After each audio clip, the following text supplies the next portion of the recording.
Bonjour tout le monde. Un petit partage que je viens de faire sur mon Facebook, puis que j'ai envie de vous partager aussi sur ma chaîne YouTube. Je parle souvent dans mes partages, en tout cas ça m'est arrivé à quelques reprises, de parler de l'importance de l'épuration personnelle, de s'épurer, de cheminer, de travailler sur soi, s'épurer de tout ce qui est malsain, ce qui n'est pas peu dire, tous les comportements toxiques qu'on a pour nos vies. C'est ça, prendre conscience, c'est ça le but de tout ce qui nous est révélé par l'intensité de la lumière qui s'active de plus en plus sur Terre, qui s'intensifie à chaque jour jusqu'à l'épuration naturelle totale de la planète et de tout ce qui vit dessus. Donc nous, tout ce qui ne vibrera pas dans la volonté de Dieu, ce qui est la volonté de Dieu, ça s'exprime par les lois naturelles et universelles. Donc, tout ce qui ne vibre pas en harmonie avec ces lois-là va devoir disparaître. Ça a été dit, ça a été prévu, ça a été prédit, ça a été annoncé, on a été averti depuis des millénaires du fait que suite à cette fin de cycle, suite à cette grande épuration et cosmique, c'est toute la création qui s'épure de tout ce qui est malsain. Le cycle pour l'évolution qui nous a été accordé pendant des milliers d'années tire maintenant à sa fin. Donc, ils ne se libéreront pas de leur soumission à la matière, vont être tout simplement parce que de toute façon, il n'y aura pas de croissance possible quand une graine est morte, puis que c'est broyé, puis ça recommence un autre cycle avec des nouvelles semences. Donc, c'est à peu près ça, les lois naturelles, puis l'humain fait partie de la création, puis on est soumis aux lois de la création, qui sont des lois parfaites, qui sont faites pour favoriser l'épanouissement et l'évolution saine de cette création. Donc, c'est d'une intelligence impeccable. C'est incontestable. On peut le constater dans les moindres petites choses comme dans les plus grandes. Alors voilà, j'ai partagé un texte que j'avais partagé il y a plusieurs années, il y a 3 ans environ, puis que j'ai vu dans mes souvenirs, puis que j'ai envie de vous partager à nouveau. Je ne l'avais pas fait sur YouTube, là, donc ça peut vous aider peut-être pour savoir un peu. En tout cas, j'y vais de façon très concrète. Là, je parle en particulier du corps physique, comment l'épurer. Puis je vous partage mon cheminement personnel, celui que j'ai entrepris il y a maintenant une dizaine d'années et plus, là, mais je veux dire au niveau de l'épuration du corps physique. Parce que mon cheminement, ça fait plus de 35 ans là, que je suis dans un cheminement conscient, mais je parle des connaissances qui sont arrivées à moi sur l'importance des gens plus qualifiés que moi dans ce domaine-là. Mais je vais vous faire mon partage personnel. Ça peut peut-être vous aider parce qu'au début, on est vraiment perdu. On ne sait pas par où commencer. Il y a tellement de choses à changer. Alors, je l'ai écrit, donc je vais vous le lire. Il est assez long, mais je pense que ça peut vous aider. Donc, je commence en disant, quand je dis de nous épurer de tout, bien sûr, ça ne se fait pas d'un seul coup. Car tout ce mode de vie qui nous est proposé est malsain. Pour ma part, j'ai commencé il y a plusieurs années, mais actuellement, les temps avancent rapidement et il faut mettre les bouchées doubles. Il y a environ une dizaine d'années, j'ai commencé par cesser de manger ce qu'on appelle la viande, d'animaux torturés. On va arrêter de jouer avec les mots, là. J'aime tellement les animaux que lorsque j'ai su ça, mon cœur a été gravement bouleversé. J'ai agi en conséquence, car il m'est impensable de participer consciemment à toutes ces horreurs sans nom. J'ai arrêté graduellement, mais tout de même assez radicalement. J'en mangeais très rarement. Conscience oblige. Puis, au fur et à mesure, j'ai dû réapprendre à me nourrir autrement et sainement. Alors, tant bien que mal, au début, la transformation était en route. Puis, après quelques années, j'ai commencé enfin à développer une façon de manger vraiment à mon goût. Et maintenant, pour rien au monde, je retournerai en arrière. Car ce que j'aimais jadis ne me donne plus du tout envie. C'est la magie de la transformation. Nos goûts changent et notre corps réclame cette nouvelle nourriture si saine pour lui. On a envie de nourriture saine. C'est comme un nettoyage des conditionnements. Tout est reconditionné différemment par notre volonté puis notre choix. On prend de nouvelles habitudes. Donc, c'est juste délicieux puis c'est varié. Je me nourris maintenant principalement de fruits et de légumes, de quinoa bio, soit en repas variés et toujours selon mes envies du moment. Soit de jus bio, fait avec mon extracteur de jus. J'achète du kéfir bio probiotique. J'achète du chia, des fibres bio en poudre, des protéines bio et vegan à base de légumes, en poudre aussi, que j'ajoute à mes smoothies, au lait d'amande bio, à la vanille, avec fruits bio aussi, pour ne pas me carencer à travers ma transformation. J'ajoute des noix de toutes sortes, bio, à mes bio aussi. Je mange pas toujours du bio, là, ça m'arrive d'acheter des choses qui sont pas bio, mais en général, je priorise. Je magasine, je regarde, il y a des choses bio qui sont vraiment très accessibles au niveau prix. Parfois même comme le lait d'amande, par exemple. Il y a du lait d'amande 2 litres, non biologique, qui est exactement le même prix, la même sorte, le 2 litres à côté bio. Exactement le même prix, pas un sou de plus. Donc, c'est clair que je prends le bio. Je m'achète souvent des burritos aux haricots noirs en sauce avec bio, juste délicieux, la marque Ami, et qui sont préparés d'avance, vraiment à bon prix. Je me fais des graines germées et tellement plus encore. J'investis mon argent dans mon épuration sur tous les plans. Je me suis payé un sauna infrarouge pour détoxifier mon corps. Je prends une douche froide après pour les bienfaits pour le corps. Ça réénergise, ça active le corps, ça aide sa douche froide, ça demande un effort, puis c'est bon pour le corps. J'ai fait 2 jeûnes de 5 jours chaque et plusieurs petits jeûnes là, de 2-3 jours. Et je suis actuellement en préparation. J'ai fait beaucoup de purges aussi. Des purges à l'huile de ricin. Si on regarde sur YouTube le nom de Irène Grosjean, puis on trouve, tu marques Irène Grosjean purge. Il y en a un où elle parle, elle donne tous les détails de ce qu'il faut savoir pour la purge de ricin. La purge à l'huile de ricin, ça nettoie tout le système lymphatique. Ça, il faut le faire pendant 24 heures. On le prend, on ne mange pas et on ne boit pas pendant 24 heures. C'est une purge intensive. L'autre, c'est une purge toujours de Irène Grosjean qui est au sel d'Epsom. Ça nettoie tous les intestins. C'est une purge pour les intestins. C'est pas un laxatif, là, c'est vraiment une purge. Ça, on peut boire pendant, même qu'il faut boire d'eau. On prend dans toutes les posologies, là, je pense que c'est 2 cuillères, en tout cas, ils disent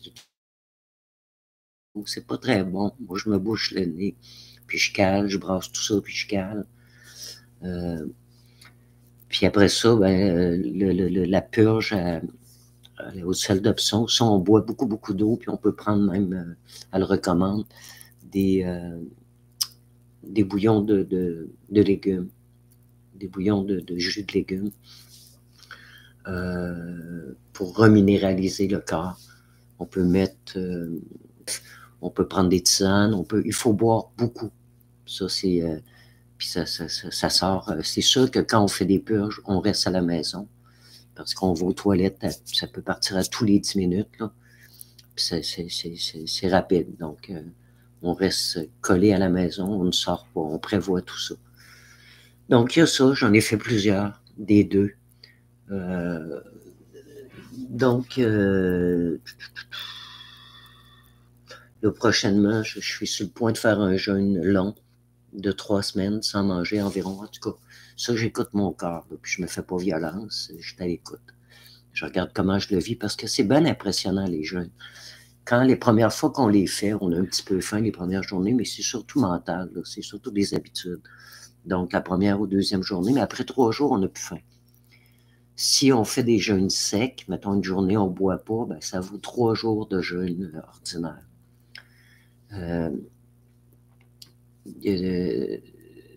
C'est bien impressionnant parce que après 3 jours, c'est pas vrai qu'on s'affaiblit. Au contraire, notre énergie est beaucoup plus forte, est beaucoup plus claire. On devient comme illuminé. C'est vraiment, on rayonne. Moi, j'ai beaucoup d'énergie quand je fais des jeûnes, mais je reste quand même tranquille. Je vais prendre une petite marche, il faut bouger un peu. Mais je reste quand même, je repose mon corps pour qu'il puisse vraiment prendre toute son énergie pour se nettoyer. Donc, c'est ça. Fait que c'est vraiment. Donc, j'écoute ça quand je fais un jeûne. Si je vois que je m'affaiblis trop, ben là, je peux recommencer à manger, puis on recommence tranquillement. Bref, je vais continuer. Je vous donne tous les renseignements pour bien faire les choses. Donc, je t'ai rendu. Ah oui, au printemps aussi, je ramasse les racines de pissenlit pour me faire des décoctions. Vous pouvez regarder sur YouTube, ils disent tout comment faire ça. Ça, c'est pour nettoyer le système digestif. Puis je le fais en même temps que la saison, au printemps. Parfait. Bien sûr, ah oui, moi aussi dans mes décoctions, parce que c'est pas bon des décoctions de racines de pissenlit, c'est très amer. Fait que moi, je fais bouillir en même temps des racines de gingembre. Puis une fois que c'est bouilli, je laisse reposer un peu, puis avant de mettre en bouteille, je mets du miel biologique. J'en mets, puis là, je goûte pour que ça enlève toute l'amertume. Là, ça devient vraiment délicieux. C'est très bon. Puis je mets au frigidaire. Puis là, ben, j'en prends quelques verres chaque jour pendant quasiment une semaine, par exemple. Je me fais plusieurs bouteilles, plusieurs décoctions. C'est plaisant de faire ça. Moi, j'aime ça. Je travaille avec la nature. C'est des belles activités. Puis on prend soin de soi. On remercie la vie pour ses bienfaits. Puis on retourne aux sources, à ce qu'on nous a enlevé là, sur la maladie. On trouve notre autonomie. Ça se fait découverte. Moi, j'ai fait les découvertes au fil du chemin. À un moment donné, je tombais sur un tel qui parlait, par exemple, des décoctions. À un moment donné, je tombais sur... je vais en parler, là. Bien sûr, je ne fais pas tout ça n'importe comment. Je me renseigne de sources sûres et de gens qui ont fait eux aussi l'expérience et connaissent leur sujet, comme par exemple Terry Casasnova, entre autres, qui est beaucoup, beaucoup attaqué. Il passait à la télévision en se faisant étiqueter tel un gourou. Alors, rien à voir, c'est un gars, ils font ça parce qu'ils menacent. Il y a beaucoup, beaucoup d'influence, des centaines de milliers de personnes qui le connaissent et qui le suivent partout à travers la planète. Donc, il est menaçant pour le système parce qu'il y avait là, écoutez ce qu'il a à dire, faites vos expériences surtout, puis écoutez votre corps. C'est votre corps. Eux autres, sachez une chose, tout ce qu'on transmet, c'est des informations. C'est pour donner d'autres sortes d'informations que l'éducation ou les conditionnements qu'on a eus qui nous ont gardés dans l'ignorance. Là, il y a une pluie d'informations, plusieurs fausses, mais plusieurs bonnes informations à travers tout ça. Du point de vue spirituel, beaucoup de fausses informations, la fausse lumière pour essayer. Il y a eu des infiltrations pour essayer de dérouter les gens. Ça travaille fort dans l'ombre pour empêcher l'humain de se libérer. Donc, ça reste des informations. La seule chose qui va vraiment vous faire découvrir la vérité par rapport à la pertinence des informations que vous recevez, c'est l'expérience vécue. Il n'y a rien d'autre. C'est la même chose quand vous épurez votre corps. Vous regardez, supposons que vous faites une purge, c'est sûr que vous allez avoir des malaises, vous allez avoir, moi j'ai eu des maux de ventre terribles, ça faisait mal, des sueurs, je filais pas pendant 15 minutes, une demi-heure. Mais après ça, wow, je flottais. Mon énergie rayonnait. Il y avait une grosse épuration qui s'était produite. Donc ça, c'est une expérience qui m'a donné la certitude que ça nettoie. Je l'ai vécu. Puis mon intelligence était beaucoup plus claire, beaucoup plus... ma reconnexion avec le vivant beaucoup plus connectée. Mais c'est un cheminement. Après ça, bon, ça se fait pas d'un coup de baguette magique. On continue le cheminement, on continue à les découvertes, on y va. Il y a tellement de choses à changer. Puis c'est passionnant. Redécouvrir la vraie façon de vivre sur Terre, c'est vraiment passionnant. C'est loin d'être une privation. Au départ, peut-être pour le mental, parce qu'il est habitué. Il y a une affaire que j'ai remarquée, c'est que les ténèbres qui ont pris le contrôle des sociétés, les forces ténébreuses derrière les individus qui, pour leur profit personnel, sont prêts à tout, même à détruire la vie, pour l'exploitation de la vie en ce monde, ces gens-là qui ont succombé à la tentation des ténèbres et qui sont à leur service, remarquez ça, que tout ce qui est proposé dans le malsain, c'est toujours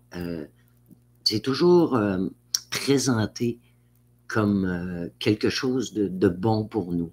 Comme par exemple, petit exemple banal, la gomme à mâcher. La gomme, on mange ça pour avoir une bonne haleine ou parce que c'est bon, c'est plaisant à manger. Ça a l'air anodin, mais il y a de l'aspartame là-dedans. Puis l'aspartame, entre autres, ça vient bloquer la glande pinéale, qui est une antenne spirituelle. Ça vient l'entartrer. Donc, c'est un détail, là, mais ce que je veux dire, c'est que ce qu'ils ont créé pour la perdition de l'humanité, c'est des chevals de Troie.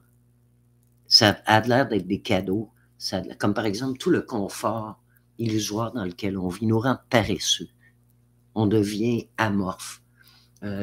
Toute la facilité avec laquelle ils ont rendu notre vie, ça nous éteint, ça nous rend, on cultive plus, on travaille plus la terre, on a des automobiles, on se déplace toujours avec nos autos, on fait plus d'exercice physique, on est toujours devant les ordinateurs. Ça nous rend complètement légumes, amorphes. La vie est mouvement. La vie est... Puis en plus, ben là, il nous amène la réalité virtuelle qui nous déconnecte de la vérité, de la réalité naturelle, la vraie vie.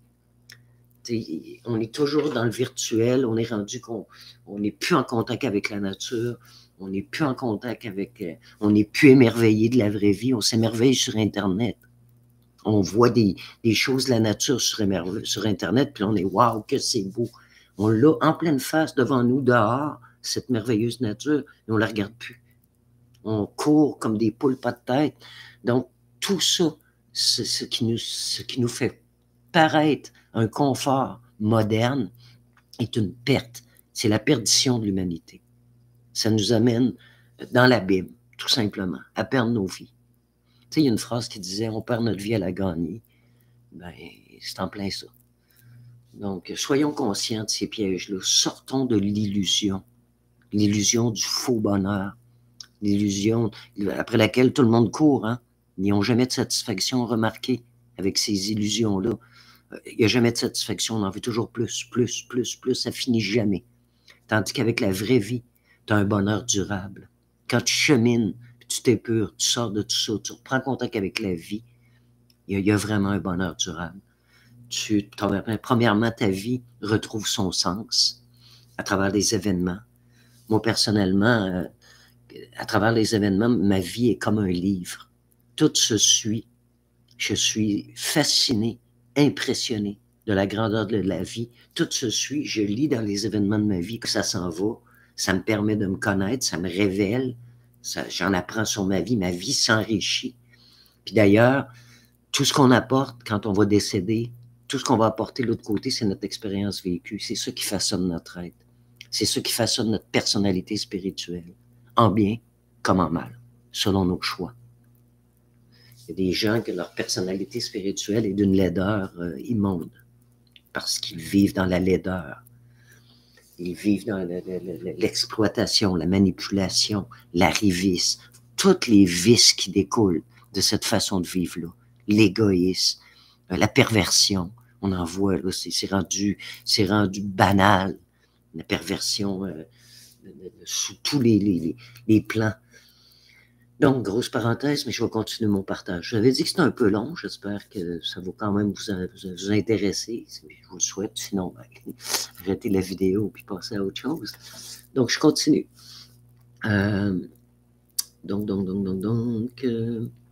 Donc, je disais que il fallait aller, pas faire ça n'importe comment, aller sur YouTube puis voir des gens qui connaissent leur sujet, comme Terry Casasnova,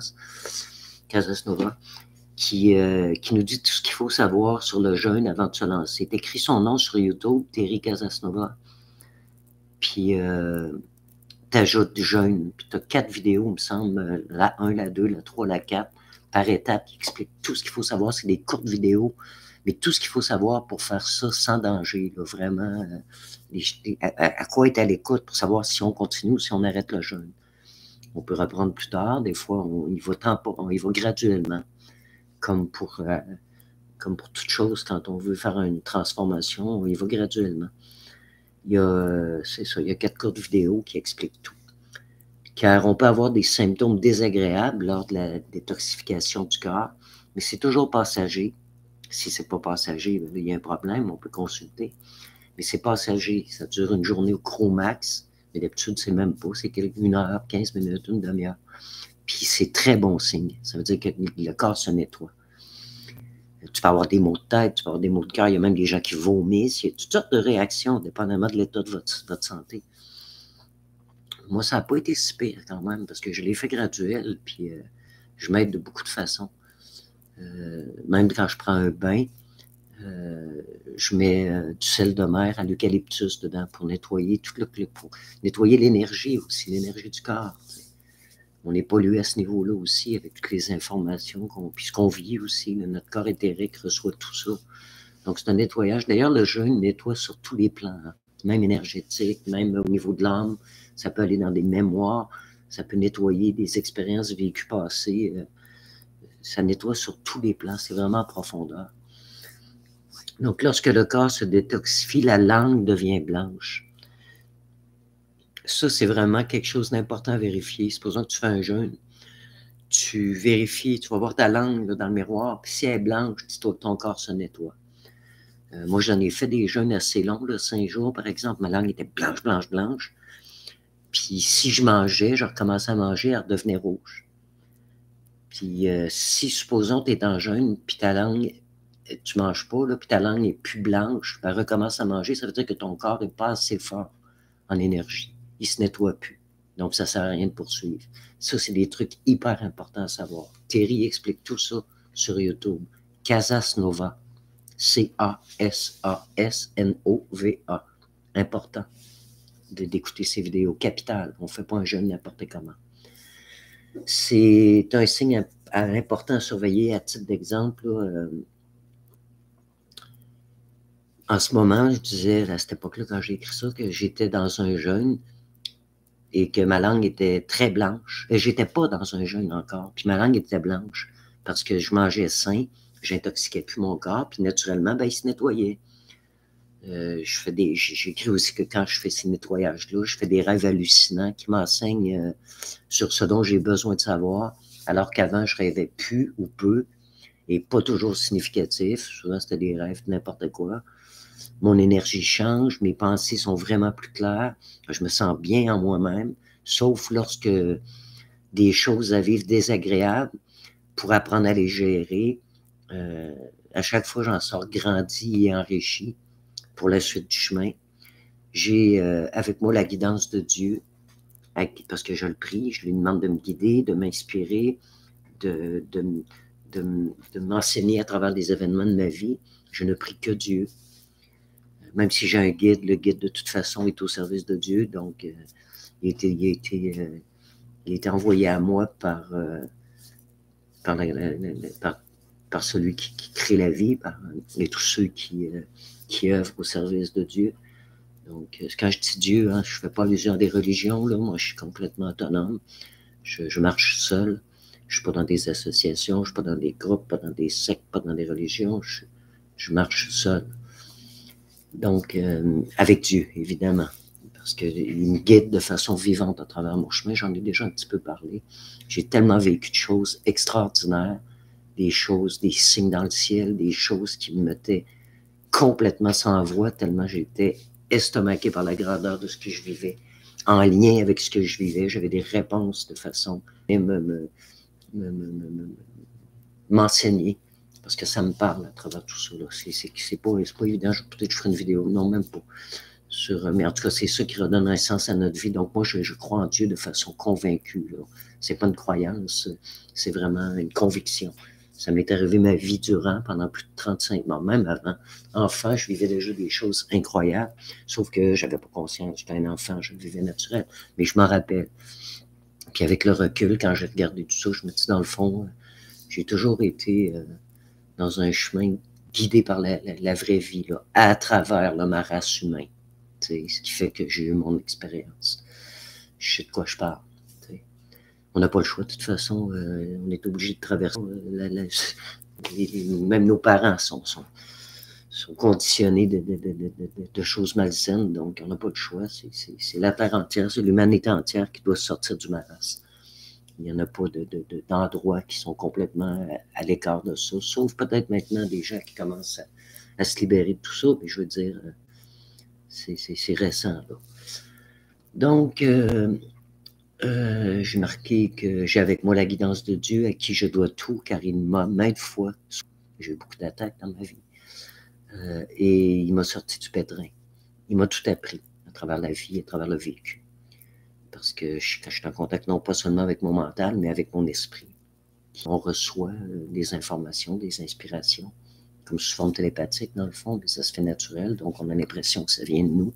Et souvent, je recevais des informations que moi-même, je ne savais même pas, que je n'aurais pas pu trouver par moi-même. Donc, je savais que là, je recevais de l'information. Donc, par le vécu, puis d'autres moyens aussi. Être connecté à la vie telle que Dieu l'a créée donne un sens à notre vie. Nous lisons dans les événements de notre vie, comme je disais tantôt, comme dans un livre. Tout se suit et fait sens. Cela ne se vit pas par le mental, mais par une activité d'esprit qui est l'être véritable en nous. On est vivant. Et la vraie vie est d'une intelligence stupéfiante qui, à chaque fois, nous impressionne, tant c'est grand. Dieu m'a tout donné et je fais tout pour être à la hauteur, car je l'aime d'un amour vivant et sincère, ce qui n'a rien à voir avec une croyance ou une religion, comme je disais. Donc, je vous partage tout ça en très, très gros, parce que l'on parle d'un cheminement de nombreuses années, car je tiens à vous dire que l'épuration en cours et que nous devons nous appliquer aussi dans nos vies. Voyons. Je vous partage tout ça en très, très gros, car je tiens à vous dire que l'épuration est en cours, il manque un mot, et que nous devons nous efforcer d'appliquer aussi dans nos vies. L'appliquer aussi dans nos vies, c'est aussi très concret et concerne aussi le corps physique. Et je dirais même surtout le corps physique, car ce corps est notre temple pour y accueillir la lumière. Et s'il est souillé, la lumière ne peut l'habiter. C'est pourquoi tant de gens courent les soins énergétiques, mais ils n'ont pas de véritable résultat durable. Prendre soin de son corps et le garder sain est de notre responsabilité. Ce qui rejoint la phrase « Aide-toi et le ciel t'aidera ». C'est aussi une question d'autonomie face à notre vie, car nul autre ne peut le faire à notre place. Pour finir, je dirais que tout ce que vous consommez, nourriture, cigarettes, alcool, drogue, médicaments, etc., etc., est aussi vibratoire, même vos activités, est aussi vibratoire, et si les vibrations consommées ne sont pas saines, la lumière ne peut pas cohabiter. Pensez maintenant aux animaux que vous mangez et qui vivent leur vie durant dans des souffrances immondes. Vous ingurgitez ces vibrations, et ceci se retournera contre vous tôt ou tard, par la maladie ou autre. Car maintenant, il n'est plus permis de se nourrir de ces merveilleux animaux, même ceux qui sont soi-disant sur des fermes saines. Car eux aussi sont la vie et ont droit, ils ont droit au même titre que nous au respect de leur vie. Il est plus que temps que l'humain comprenne qu'il n'est pas plus important que les animaux aux yeux de la création. Il est temps, et même tard, qu'il descende de son piédestal afin que la vie elle-même ne lui en fasse tomber, car c'est déjà le cas pour plusieurs. Il a été dit que ce que tu fais au plus petit d'entre les miens, c'est à moi que tu le fais. Les retours sont en cours. Le Christ avait dit ça, mais en parlant au nom de Dieu. Donc, c'est à Dieu et à sa création que tu le fais. Les retours sont en cours. Ce qui arrive actuellement à cette humanité, avec les gouvernants occultes, qui n'ont aucun respect pour leur vie et qui tuent leurs enfants, les enfants de l'humanité. On serait avec les réseaux pédophiles, les rituels de sataniques, bref, l'horreur qui se passe, dont on est conscient maintenant avec toutes les dénonciations qui se sont faites des gens qui ont réussi à sortir de ces horreurs. Donc, et qui font toutes sortes d'horreurs inqualifiables, eh bien, ceux-ci font exactement la même chose aux animaux, l'humanité, et à leurs bébés. T'sais, les humains, ils se font faire ça par les gouvernements, là, les gouvernants, par ceux qui tirent les ficelles de la société, les pantins de force obscure. Ils font des horreurs sur les enfants des êtres humains, mais vous autres, vous faites la même chose aux bébés des animaux puis aux animaux humains. Et même pire encore que ce que vous faites faire. Donc, c'est de ça quand je parle des retours qui sont en cours. Puis on n'a encore rien vu, croyez-moi. Impossible pour moi de participer à ça en conscience. Avant, je ne savais pas. J'ai été éduqué par mes parents ici. Même si j'ai jamais vraiment mangé beaucoup de viande, je n'ai jamais été vraiment de ce monde non plus. Je m'y suis toujours senti perdu, mais même si j'ai été très bien adapté. J'ai toujours fait des recherches à travers ma vie et dans le vécu sur le sens de la vie. Et j'ai toujours été guidé en ce sens. Pour ceux qui veulent en savoir plus, vous pouvez aller sur ma chaîne, ça c'est pour les gens. Ma chaîne YouTube, je parle de tout ça et de ce qui se passe de vraiment important. Annauger, ça s'écrit A-N-N-A-U-G-E-R. Donc je parle de tout ça, là, ce qui se passe d'important pour l'humanité, pour la transformation planétaire en cours. Je vais faire d'autres vidéos sous peu, tant il y a, parce qu'il y a tellement de choses à dire, là. Alors voilà, un petit partage ici, un assez long partage quand même, sur ce que je veux dire lorsque je dis de vous épurer. Et ce, bien sûr, sur tous les plans. Les pensées, les paroles, quand vous partagez des choses sur Facebook, dans vos commentaires, puis que vous êtes haineux, vous êtes agressif, vous haïssez les gouvernements, vous mettez toutes les torts sur eux, c'est vos paroles, vos pensées, vos actions, votre façon de transmettre, qui sont malsaines. Puis ça se retourne contre vous au centuple. C'est vraiment, quand on dénonce, j'en ai déjà parlé dans des vidéos précédentes, vous avez juste à écouter mes vidéos, c'est un art. Il faut que ce soit fait sainement. Il faut que ça mette en valeur. C'est ma phrase, comme je disais, c'est de transformer le chaos en cadeau. Donc, c'est ça, l'art de vivre. Il faut travailler sur soi pour ça. Il faut nourrir ce qui est sain. Donc, il y a un gros travail à faire parce que je vois beaucoup de choses qui, souvent, me fait dresser les poils sur les bras, comme on dit. Donc, épurez-vous au niveau des pensées, des paroles, des actes, mais votre corps aussi, et votre participation, votre complicité à tout ce mode de vie si malsain pour le vivant. Un mode de vie qui tue la vie aussi. Pensez-y. Donc, je vous souhaite une bonne réflexion à tous et je vous salue. Bye bye.